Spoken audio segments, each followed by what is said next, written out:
What is up, middle class followers, listeners, whatever the hell else you do to tune in to the Middle Class Holes. It's the first week of July 2023. It's only Foxman here. We are taking the week off, but that doesn't mean you shouldn't be able to enjoy some Middle Class Holes content and material. We have a treat for you. It's the best of, or at least as we deemed it, the best of 2022.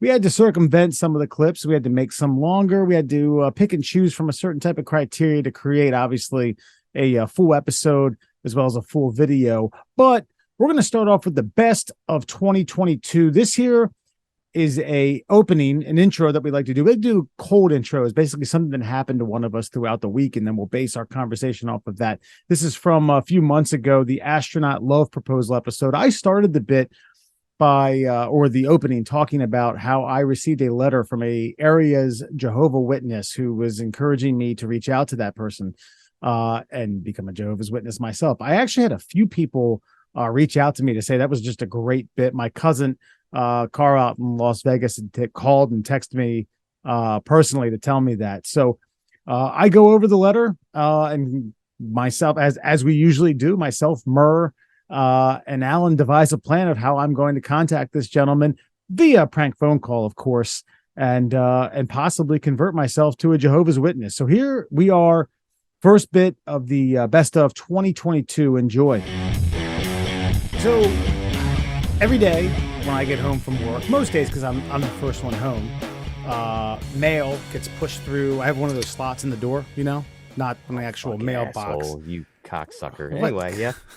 I didn't realize it was going to ruffle some feathers with such a story. Oh yeah, no, it's a big deal. Okay, this isn't 1930 where it's like, hey Wesley, how you doing today? Tickle my fingers on the way through. Yeah, go ahead. Whatever about your stupid door slot. Hey, ain't no finger tickling. It's usually if I'm in the house, I'm like, oh, what the fuck's that? What is that? My paranoid self. Anyway, see a couple of things scattered on the floor, a couple, car insurance, this and that, and the other thing.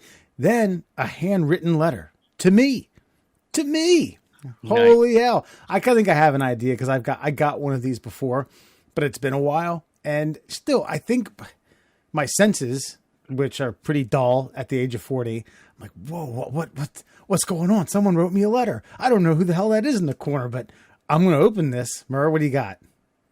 Is it Jehovah's Witnesses? Oh, you bet your sweet ass is Jehovah's Witness. Fucking check You're this the out. Only one still dedicated enough to take pen to paper. All right, so I'm going to show you this handwritten letter with some really good cursive, by the way, on a legal pad. Mm-hmm. Sent me a slew of pamphlets, 5 of them in here. Say, what is the kingdom of God? Who really controls the world? Will the suffering ever end? Just jw.org. And then how do you view the Bible? Well, all, very trifoldy.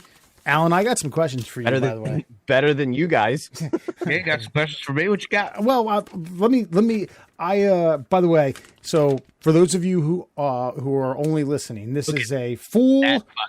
This is a legal pad, okay? Woo, woo, woo. And then probably a quarter of the back. So full front, full frontal, and a quarter of the back. And I just thought, you know what? I'm going to read this thing. The person blue took or black ink? It's tough to say. I'm going to gotta be blue. It's definitely like a navy. Yeah, dark navy. So Yeah. Definitely like a navy. The fact that they went to the back, of the page, because I find myself, and thankfully I have a pretty robust vocabulary, I'll find myself like, oh, I want to fill this page up. So I'll start writing longer words and I'll start making my sentences a little more flowery just to fill the page. They ran out of room and they probably didn't say everything they wanted to say. Yeah. This is like, it took me hours to do like 1,000-word essay in college on something that I was studying. This guy did 1,000 words on me. He doesn't even fucking know me. But of course it says Wesley Fox at the top. And he knew my address. Bastards. How the hell I got into their fucking their service, whatever. What did you sign up for? God, I got to stop drinking. All right, so I highlighted, and of course in yellow highlighter, so it's going to be tough to pick out pick out what I highlighted. Well, I was so excited. I didn't have a pink or a blue highlighter. Anyway, so I'm not reading all this, but this is some of the stuff that I earmarked as substantial. The world today we see that many people are suffering due to disease, food shortage, natural disasters, and war. even on our streets. So move down a little bit. The Bible reveals that Satan, the devil, is in control of the world of mankind. This is from John 5:19. A little different from Austin 3:16, but Alan, are you familiar with John 5:19? No. Okay, fair enough. I ain't that good. So What is it? John what? 5:19? John 5:19. Jehovah is determined to bring Satan to the end. And then we move on to the back here. Last thing that I saw was important. The Bible explains how the world would be after its ruler is removed from the earth. Peace at last. Yeah. Nice. And then he gave his phone number, which I will refrain from sharing to the world. Although I might. I don't know. You should probably share it. You should probably call it. I have this discussion. I'm not going to share it. I'm not going to. Oh, that's not a bad idea. We do it live You're on damn air. right. It's a good idea.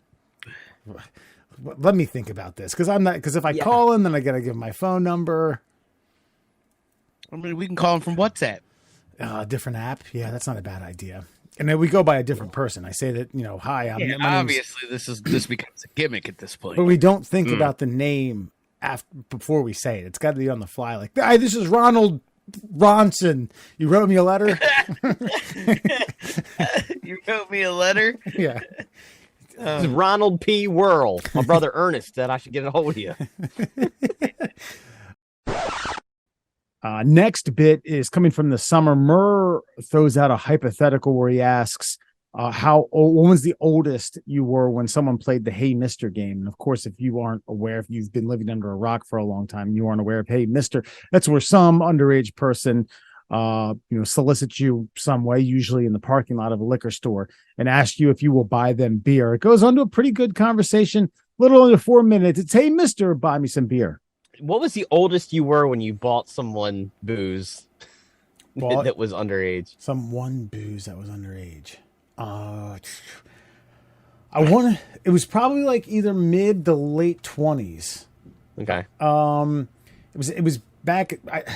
I was either living in Delaware or I was living down here, but I was visiting Perryville, and I bought some at that one on Route 40. And these kids said, "Hey, Mister, can you buy some beer?" And I said, "Hey, with the they pulled the Hey Mister," and I was like, "Damn, you got some balls, okay?" And I was like, "Can we get 2 cases of beer?" It's like, "Any beer? Yeah, anything. 2 30-packs if our money flies." Like, I was like, "How much money do you have?" And he showed me. I was like, "All right, without handing me money, I'll go buy it, and then I'll take it down the street at a Royal Farms and put it in your truck. That way I don't get fucking pinched for, there's cameras right out here right now." So they did it, and I think I got him a case and a 30-pack, and then they gave me like 20 extra bucks. Nice. Yeah. Nice. I just said, no drinking and driving. Okay. Cool. Like me, be responsible. Drink responsible. Budweiser. They take a fucking drink of yours. Like right there. Throw it over my shoulder, beer breaks, get my car. I don't count this one, but when I was thinking about it the other day, I guess I have to count this one. I think I was like 27. Now these guys were like 20, but I worked with them. They worked with me, and dude was like, "Hey man, give me a ride. You mind giving me a ride home?" And I was driving home, and he's like, "Hey man, I hate to ask, but didn't you stop and give me some beer?" Like, and I didn't even think it. Like, yeah, why? Fine. Yeah, just give me your money. Fine, let's go inside. And that's what I did. And I don't know, man. It just wasn't a big deal, but I remember playing Hey Mister, and it worked every time because where you lived in Perryville, you had Lindy's Market right at the end there, and that's where all the VA patients would walk down to get their booze. So we would always look for like the oldest guy possible. And I saw this old guy sitting on the curb. I was like, "Hey, mister, you buy us a couple 30-packs? It's like, you give me a ride home? Deal." So he bought us 2 30-packs of Busch. And I drove him back down to the VA hospital. And then I remember going over to Haverty Grace and playing Hey Mister. And this motherfucker just all out snapped on me. I was like, "Hey, mister, you think you can, like, no, fuck you. Man, you're fucking younger than my son. I wouldn't buy him fucking beer. Why would I buy you fucking beer?" I was like, "All right." He's like, "I should turn you in." I was like, "You should just back the fuck off. Like, what are you doing?" But I guess I do get it now. Yeah. Maybe. Yeah. Rock him. Fuck that prick. Hey, and Alan, just to give you some context of what he's talking about, from the VA to the place that he used to hang out to apprehend VA patients who are coming to buy alcohol for themselves. For a patient to walk from point A to point B is about 2 miles. Yeah. It's not like it's down to the street. No, that's fair. Like, yeah, if I was the old guy, I'd be like, fuck that. I'm not trying to walk back. Well, I'll get you some beer, little guy. Yes, it's very commendable. Very commendable what Murr and his friends were doing to take these people back 2 miles. I'm talking more about the alcohol addiction it is to walk 2 miles to go get beer. Yeah, no. I'm just trying to help our veterans. I don't know what your problem is. I was gonna say the government has abandoned our veterans. You know, you gotta treat them right You're when right, they're in sir. your local community. The next bit coming via Fun Fact Friday, or OMG Facts, as Murr emphatically enunciates. And as a matter of fact, I don't recall the fact all that well because I don't remember what year. I do remember the city. It was Boston, Beantown, and they experienced a molasses flood, injuring a few, killing a few, and of course, hilarity ensues as we talk about it. Did you know in 1919, an exploding storage tank flooded the streets of Boston with a wave of molasses 15 feet high? You can look this up on Wikipedia. It's called the Great Molasses Massacre. Jesus. Anyone die? Yeah. I know you think molasses moves at a slow pace. Well, to But when you've 15 got feet. when you've got an entire water fucking tower filled with sticky, gooey delightfulness just come crashing down. Yeah. Yeah, it's like Pompeii in fucking slow motion. Yeah, I've Jim. heard of it. You've heard of that? Yeah, I've actually heard of this. Then it didn't sound pleasant. Did you have like a great uncle that got burnt as a result, or it's like No, believe it or not, my family isn't from here.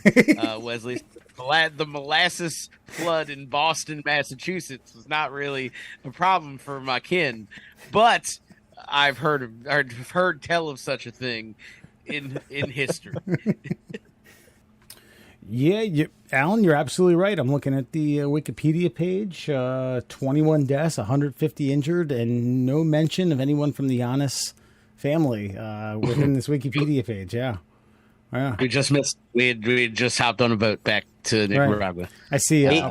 Breen, Brogan, Cloggerty, Callahan, Di Sacito, Duffy, Francis, Galadrina. The Giannis clan sold their house to a couple of Irishmen that it just rolled on into town. We kind of knew. Yeah, we were warned of a molasses meltdown approaching. Did it happen to be Peter Shaughnessy? He was a teamster. That was his occupation. That was the guy. Yep, that was him. Pete Shaughnessy, old Gramps called him. Yeah, funny. Well, he was an 18-year-old teamster, so it's well, yeah. Life was rough back then, and you didn't live that long, especially when you can be killed by molasses in the streets. It's the kind of bright-eyed kid you sell a fucking house to in Molasses Alley. I like to show the discrepancy of this. Peter Shaughnessy, 18 teamster, died in this, and then Michael Sinnott, 78 messenger, also perished in the Great Molasses Flood. Dude, check this out though. Okay, it was 12,000 tons of molasses caused a wave 25 feet high, moving at 35 miles an hour. Jesus. There's no running. Get your surfboard. So fast for something so thick. Yeah. It's so crazy. Yeah. This also reminds, I see, this is on a consider your source thing, but it's like August 11th, 1903, the A's were visiting Boston. I'm assuming this is Philadelphia because the A's were in Philly then. Then playing at Old Huntington Avenue grounds at the plate in seventh inning. Rube Waddell, colorful southpaw pitcher for the A's, was known. Blah, blah, blah. Passing. Hold on. So a foul ball went over the right field bleachers and landed on the roof of a baked bean cannery next door. The ball came to rest in the steam whistle of the factory, which began to go off. As it was not quitting time, workers thought it was an emergency and abandoned their post. A short while later, a giant cauldron containing a ton of beans boiled over and exploded, showering the Boston ballpark with scalding beans. So when was the molasses flood? 1919. I mean, it's 1903. So, like, within 18 years is a bean disaster and then a molasses disaster. Poor town. And everybody knows. Yeah, everybody knows you don't get really tasty baked beans without a little molasses too. So That's right. The next segment here on the best of 2022 at the middle class holes. I don't even recall where this spawned from. I don't recall how we went down the rabbit hole and made a 90-degree turn into Nowheresville, but it spawned quite the conversation as we talk about the taboo subject of grave stealing. Check it out. It's brilliant on this criminal's part, but this also made me think of, why don't people grave rob more? I'll get your thoughts on that in a minute. Alan? Can we just go to the grave robbing thing? Because that sounds interesting, more interesting to me. I mean, who these people were. You know who these people were. You know what they were worth. You know what they were buried in. You know what they're packing underground that nobody's going to miss, and nobody in a real sane mind is ever going to get to. So the person in the box ain't using it. So why not? Like, Aunt Bertha's fucking Tiffany brooch is on her fucking coat when she goes into that dirt, and that just seems like a waste of perfectly good Tiffany jewelry, Well, I'm going to say, this is almost like Inception, where Joseph Gordon-Levitt does the recon. Like, we need a recon person on our team, because if that motherfucker ain't on Aunt Bertha's wrist, and we dug and rented, some sort of light to be able to and burn a gajillion calories and open it up to empty wrists. Fucking recon guy's getting a shovel to his dick. Look, that's reasonable. I think, and I think the recon guy, he's got to really dive in. He's got to go to like viewings. He's got to attend funerals as just a stranger. Yeah. You know what I mean? It's just I worked with him. I heard, I heard ex-coworker let me know. And maybe if you play your cards right, you could pull a Will Ferrell from Wedding Crashers. Get some grieving tale. Yeah, I was gonna say it's very much Wedding Crashers like it's just funeral crowd. You got to do your research. Right. Got to get family trees, things of that nature. The way I'm looking at it is you pay off. Who's the guy at the funeral home that prepares the body? You pay him off. Hey, do they have anything valuable? Was it fake? Did it look legit? The only thing I can think of is like a morgue butler, and that's not it. That's a morgue butler. Is that a thing? I think they're called morticians. Yeah. Morgue butler. Yeah, this is the morgue butler episode now. I hope you know. That guy's got the easiest job of all. Can I get you anything, sir? Nope. Nothing. The guy's gonna lay there. Morgue concierge. That sounds right. Oh god. An extra pillow. But no, I mean that makes perfect sense. Like Uncle Jim Bob has a fucking like gold tooth or diamond tooth. Wiggle that bad boy on out of there. He doesn't need that in the afterlife. Yeah, you got to have a guy on the inside. I think recon guy's got to establish a lot of relationships. He's got to do some. It's basically just networking, but for dead people. So where do you draw the line? I mean, say Uncle Petey about 6 feet. About 6 feet. Yeah, I say Uncle Petey got buried in a $2,500 Armani suit, 3-piece. With some shit kickers that are real nice. Do you take those puppies too? I mean, you got to ask yourself, is it worth the dig? Yeah. Are they Ferragamos? Yep, probably. We'll take those.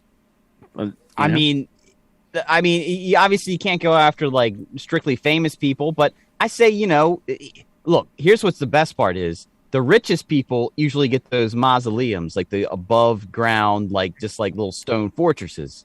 Look, crowbar and a big rock open ain't as hard as digging under the ground. So that's where you target first. Okay. You go for old money. You go for Rolexes, diamond rings, like you said, like old ladies, old money, old ladies with brooches. Rockefellers, Vanderbilts. I'm sure you could do some serious recon at places like that. I'm sure you could roll into a place like that. And be like, oh, I was a business partner of his. No, you dedicate the next 20 years of your life to become a fucking stonemason. Okay, so you break into these mausoleums, no fucking trace. Here's the thing, though, and it doesn't have to be as covert as I think everybody thinks. Have you ever seen cemetery security? If they have it, it ain't like they're just some guy who's the local drunk who likes to stay up till 5 a.m. Drinking like peppermint schnapps until he falls on his face. You pay him a couple $100. You just roll in there with some heavy equipment and say, "Oh yeah, we're getting prepped for tomorrow." That's it. The next segment, this is a classic, at least in my humble opinion. A few months ago, as you recall, Joe Biden was trying his best to put the axe on Juuls, the tobacco-less pods. It's e-cigarettes. Murr, of course, who's who uses these, who smokes Juuls, pretty much said he didn't know what he was going to do.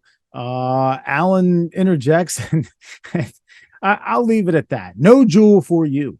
Juul had mint. It was it was the greatest fucking flavor. I don't know.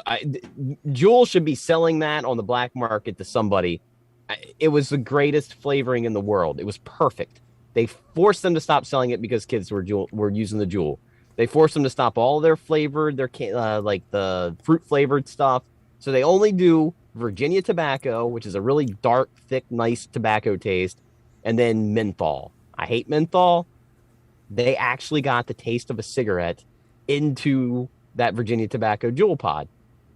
I don't know what I'll do if they go. They stole my mint from me, and I don't know what I'll do if they do away with this Virginia tobacco thing, man. I just don't. I don't want to quit. I don't want to start smoking cigarettes. And they tax you on every one of the pods. You can only get a 2-pack or a 4-pack, and they tack a $4 tax on each one of those little pods. Yeah, they do. I heard about that. Like, you're. I mean, I guess are you trying to price people out of their habit? Yes. Yeah, precisely. That's exactly what they're fucking trying to do. It's supply and demand. It's not rocket science. Yeah. Just stop doing it. If you keep buying it and they keep upping the price, they'll keep selling it. People will stop doing it simply because it's just not worth it. Yeah. I know, but then Alan's like, "Well, just smoke a cigarette like a real man." Like, not for $10 a pack, which is where they are now. Alan's saying or that just tongue in do cheek. neither. Alan's saying that to just smoke a cigarette tongue in cheek. I don't think he's.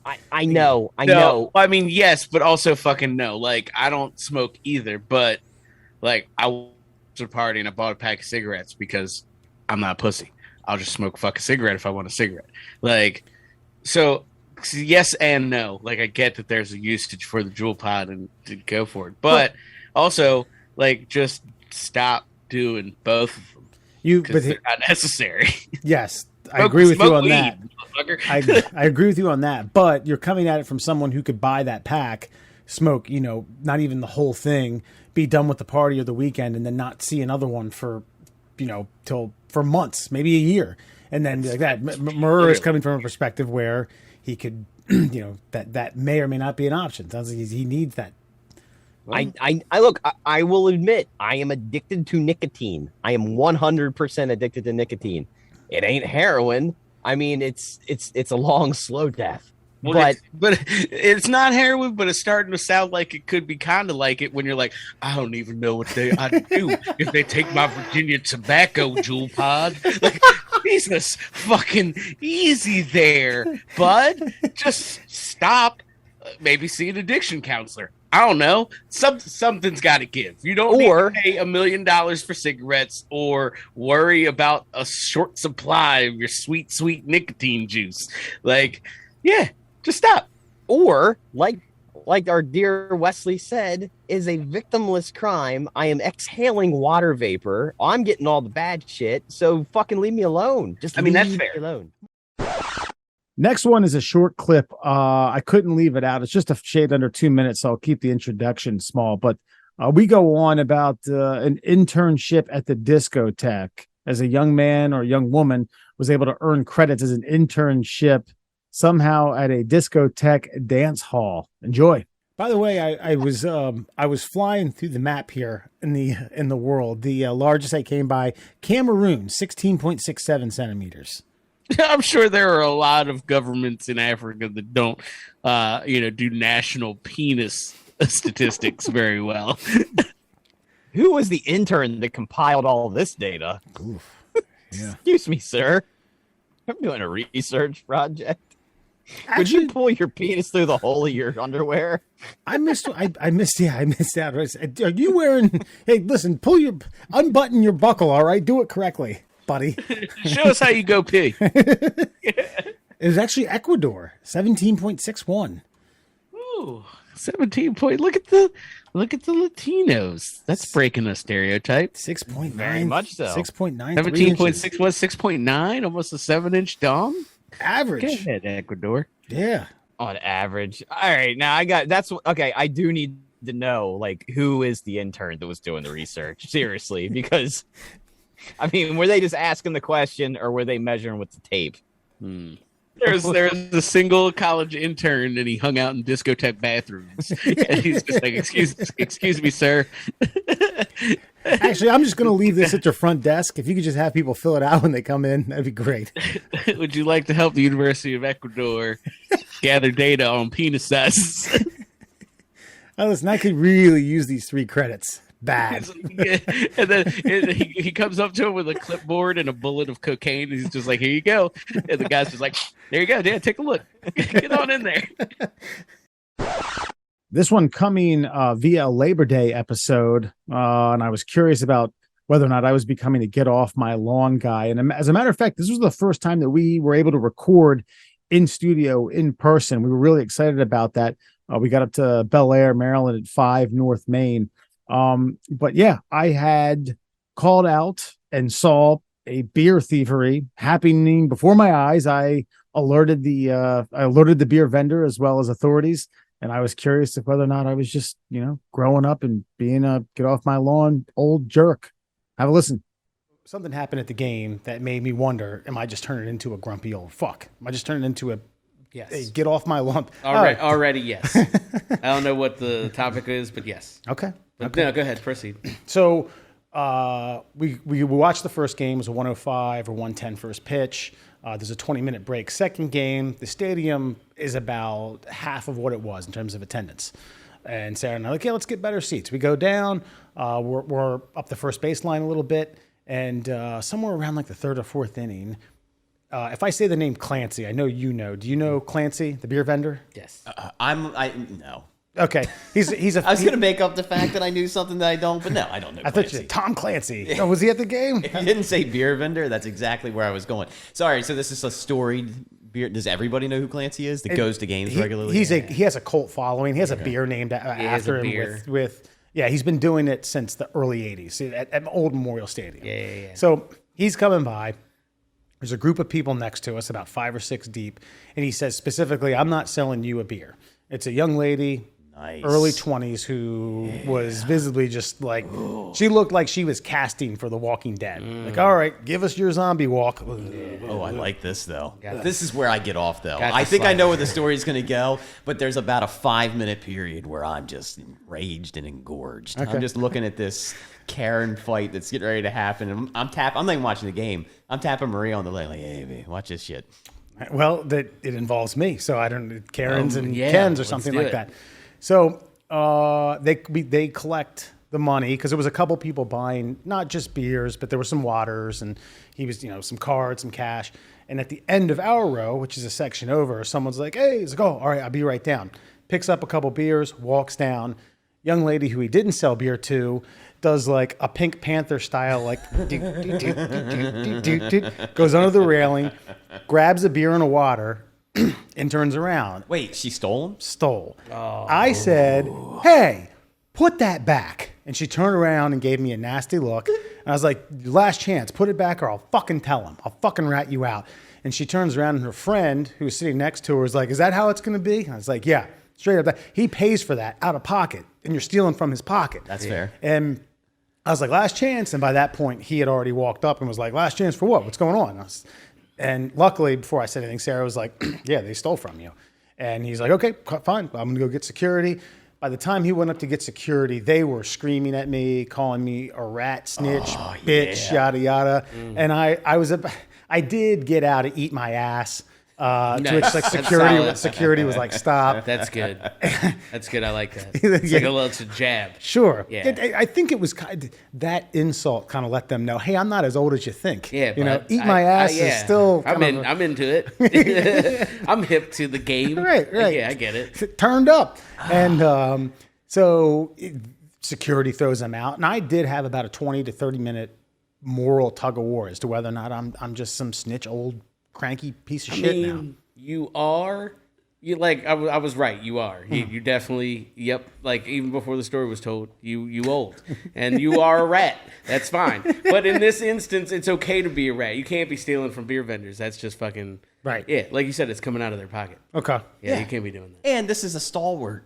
Yeah, that's true. Right. Of the Orioles franchise. Sure. You know, he's a home team guy. He's been there since Memorial Stadium. Yeah. He's selling you booze. He's going to remember you. Yeah. You got season passes. You got season tickets. You can go to limited games for the rest of the season. And old Clancy going to be coming by and be like, hey, Facts. Hey, Wesley.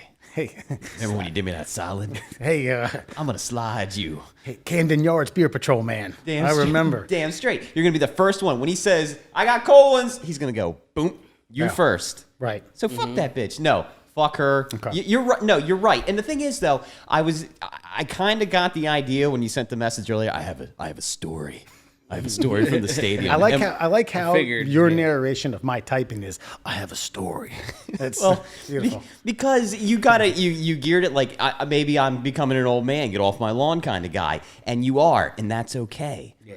Because you're getting ready to turn 40. Right. Okay? You're halfway done. All right? You just crossed the halfway point of the marathon. Basically. You're almost dead. Yeah. And so you need to enjoy every moment that's left. You don't have time for bullshit. You don't have time for these chicks to be acting a fool in Camden Yards and in the stadium. Yeah. And now when you were that age, you still had unlimited time. You were in your 20s. See, when I was that age, I snuck liquor in. Yeah. I didn't steal from beer vendors. Yeah, I wore cargo shorts, which unfortunately, sorry, Gen Z, you don't like cargo shorts. Your fucking problem, not mine. And you put a pint in the cargo sleeves, and you bought a Coca-Cola, and you enjoyed yourself. That's right. Yeah, you wouldn't have to steal from Clancy. You just pop open that Deer Park Rickaloff, pour it into a lemonade, and go to fucking town. Yeah. Yeah, and that's how it goes. Make a weird smirk with every gulp. Yeah. But the other caveat I'd like to add to this, though, is, when younger folk, we were that way. We thought we knew everything. We thought we could get away with stuff. If you're smart, you can. If you're not, you won't. Right. She didn't have her head on a swivel. She wasn't side of the eye. She wasn't making sure, like, hey, if she'd come up to you and said, hey, you want something? You'd be like, fuck Clancy. Now that you put it that way. Snatch me a Bud Light, baby. Yeah, go on down. The motherfuckers are like $12. So if she had planned ahead, you wouldn't have had to turn her in, and none of this would have happened. Yeah. Touche.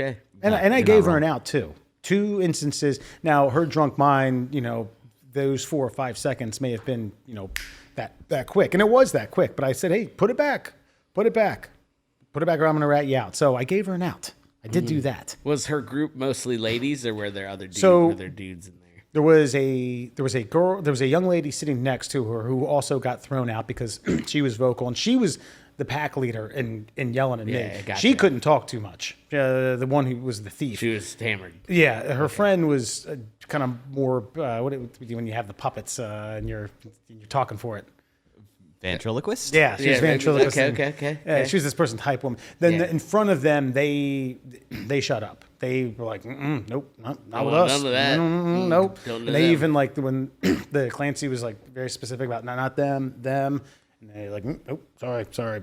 If we knew you, we don't know you now. We'll see you with sliders after this. Yeah. So, Now, at any point were you worried about like a physical altercation? No, That's not why I particularly. asked the composition of the group, because I feel like if there were some drunk dudes about. Well, hey, listen. I think when I went through my litmus test of friends to confirm whether or not I was a cranky old fuck or not, one of them asked that question, and I did say. So in front of them, there were 4 people, 2 females, 2 guys. Yeah. And I did say I was kind of hoping one of the guys got chippy with me. So I was going to be like, oh, yeah? Yeah. It's always just you're this far away. Back to the... Yeah. Okay. Now, here's the question, though. What if she dove at Sarah? What do you do then? Well, I think Sarah probably fucked somebody up. Shit, I mean... I'm just saying, though. Do you stand back? Maybe throw some water on them? I think I poured her beer on them. Beer, the stolen beer on stolen everyone. Beer. And maybe their white shirts, you know. Now whip your hair back. Faster. And then Clancy doesn't even care, Right. honestly. It's like, I'll buy it's a wash. This one's on the like, house. This one's on me. Yeah. It's a wash, literally. Childhood pranks and boyhood pranks are an age-old... God, it dates back as far as man could write rocks on other rocks. This comes out of England. One of my, I had a great time doing this bit. A boy had 2, and it's not axe, but whatever the equivalent of axe is in England. 2 of those emptied at point blank range on his nipples. About 20 to 30 minutes later, the frostbitten nipples fall off completely. It sounds as crazy as I just said it. Have a listen. Schoolboy loses both nipples after classroom dare involving 2 cans of Lynx. I had to look that up. It's basically the European Axe body spray. So gym class happens. Gym class ends. Boys are getting ready to get themselves ready to go back to class. And it was like, hey, you should take 2 cans of Lynx and spray each of them, the entire can, on your nipples. And this guy's like, yeah, okay, sure, no big deal.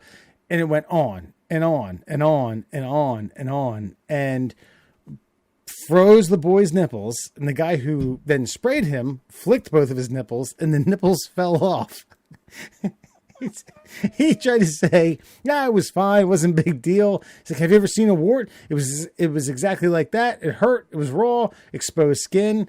Then he goes to class, tries to play it off. Then someone in German class, someone points out that, "Hey, man, you got 2 bloodstains on your fucking chest." He's like, yeah, no, this is no big deal. The teacher says, "Hey, do you need to go see the nurse?" No, I don't need to see the nurse. So fuck me, man. Listen, if you can get over, basically take the word Lynx, translate that to Axe body spray, find some dipshit that you went to high school with and say, "Hey, I'm going to take these 2 cans and spray it directly on your nipples." The entire can from beginning to end, which is ridiculous. And he described it. He said, hey, it was getting cold, then it started hurting, then it started burning, then it got numb. And then the person who sprays that drops them and is like, wow, look at that. And then your nipple is gone. Gone. I like to think they shattered. Yeah, here. Wait, is that what is that? That's the after. That's there's no nub. Oh, It's just dead. It's just dead skin. Yeah. All things considered, that's I mean, if that's the after, that's not terrible. It just looks like a inverted volcano. Sure. It's an aerial view of Mount St. Helen. You bet. I give that kid a lot of credit though, man. Like, he knew he fucked up. He knew he fucked up in that. He didn't welch on the bet. He saw it all the way out. Mm-hmm. He had bloody nipples. He had not even nipples. I don't know what you call it. He had bloody chest stains, and he refused medical attention.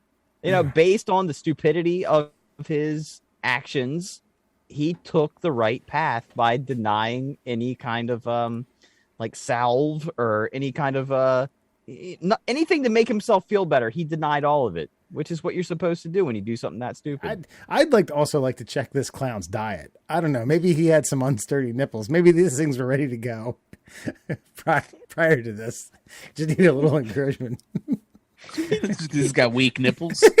Is that what we're saying? I think so, maybe. I don't know, man. I mean, I don't know what constitute as a weak or pussy nipple, but this is up there.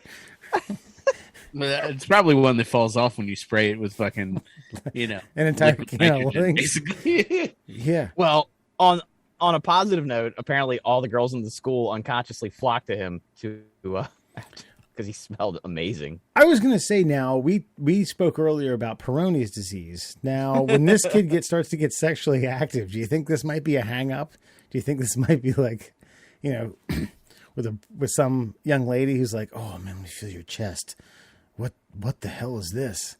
Oh yeah, about that. Don't worry about that. We're still gonna have sex, right? No, he ain't got no nipples. This one is like, he's like, I'm like a Ken doll, but not in the normal way. Like, it's not the fucking downstairs portion; it's the upstairs portion. It's just fucking nippleless. I think he'll be all right. I mean, it'll be nice and smooth, Like there's just no braille there. That might be a positive at the end of the day. But I do want to know: do nipples grow back? Ooh, God. I don't think so. Yeah. And that's just deductive reasoning from what happens when like ladies get boob jobs, and then they make like nipples, and sometimes nipples just get butchered. If you go to like one of them Dominican Republic fucking or plastic surgeons. So I don't think they do. I don't think they come back. I think that this is very much not a like a lizard's tail situation. Yeah, no, I mean, I guess I don't expect that guy looked like he was like Arab or Indian or something, So no, I think that was a frostbit nipple. Yeah, I think it was just black from where it was like for that's what I was saying. Like it's dead tissue, brother. Yeah, he got like 8 fluid ounces of highly compressed potpourri jammed into it. Well, that might be a positive for him. He'll have these nice little Hershey kisses on his pale white body for the rest of his life. The last bit, I don't exactly remember how this got going, but of course, Murr and Alan teamed up on me when we start talking about conspiracy things and like that, as they normally do. So they concoct not only a plan, not only a course name, but a course level for a college level course and a curriculum. They start kicking the tires on various talking points, chapters, and things of that nature. This here is the bit called Flat Earth Science. Have a listen. We should start a course, and we'll call it Flat Earth Science. Like Earth Science, but it only revolves around the flat Earth. We could probably teach this at a community college or something. Yes, as an elective. Yes, yeah. I think we're very, very patting ourselves in the back about. I don't think a community college dean or academic advisor is going to go for this, but hey, we've discussed this. I took social science and belief in the paranormal at UMBC, a very well accredited institution of higher learning.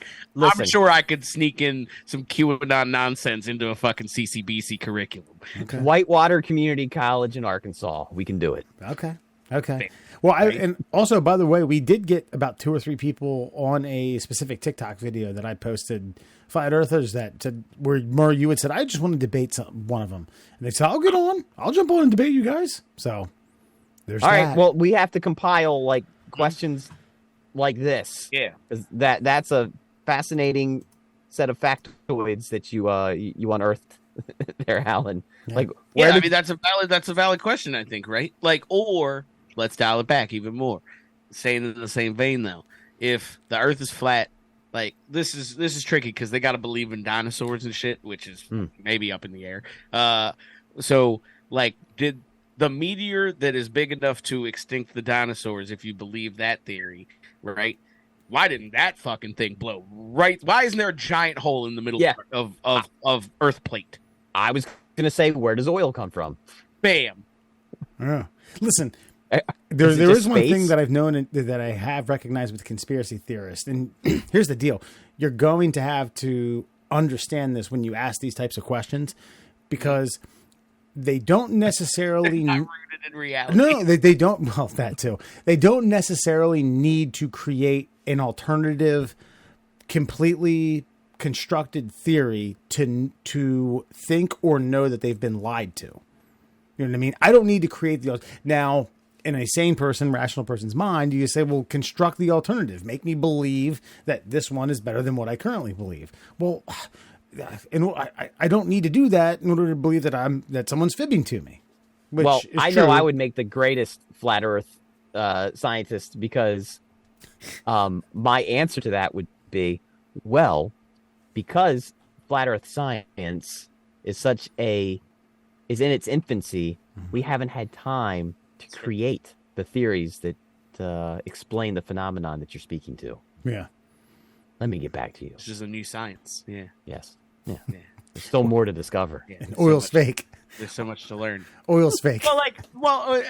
Let's keep going. Fucking the hole that the dinosaur meteor blew in that. You mean to tell me American Airlines hasn't monetized that as a fast air travel unit? I have seen some good ones with some anti-flat Earth questions about airline travel, like getting from Santiago to other places. Where like, okay, if it was a flat Earth, this would take 15 hours, but from here to here, it's half that because of the axis. Like what if like California's on the edge of the meteor hole and Maryland's on the other side? What if I just go down the meteor hole and round? I think it's round Earth. I think it's like Pac-Man. When you go through the right, you come out the left. Oh yeah. Well, that makes sense. Yeah, wouldn't the Japanese have had to fly across like Asia, Europe, the Atlantic, over the U.S.? They would have had to fly over the U.S. to get to Hawaii. Yeah, the bombing of Pearl Harbor would have required like 15 fucking fuel pump ups from the original Nintendo N64 game, which was really hard. Not N64, Nintendo. Sorry. Here's a conspiracy for you: the Japanese Air Force actually refueled in the United States before bombing the United States. Oh shit! Wow. All right, folks. Well, that's the best of 2022 at the Middle Class Hoes. I hope you enjoyed. Obviously, feel free to reach out to us and check us out on all of our social media platforms, Twitter and Instagram at MDL Classholes. We are on TikTok at Middle Class Holes, YouTube. I don't necessarily do this. This is Alan's department, so forgive me. You can email us at tickleourtummies@gmail.com. And if you make a comment on any of these videos or any of our social media platforms, assuming that it's appropriate, we will review and talk about it subsequently on an episode or two down the road, depending upon when you make the comment. So anyway, hey, thank you all.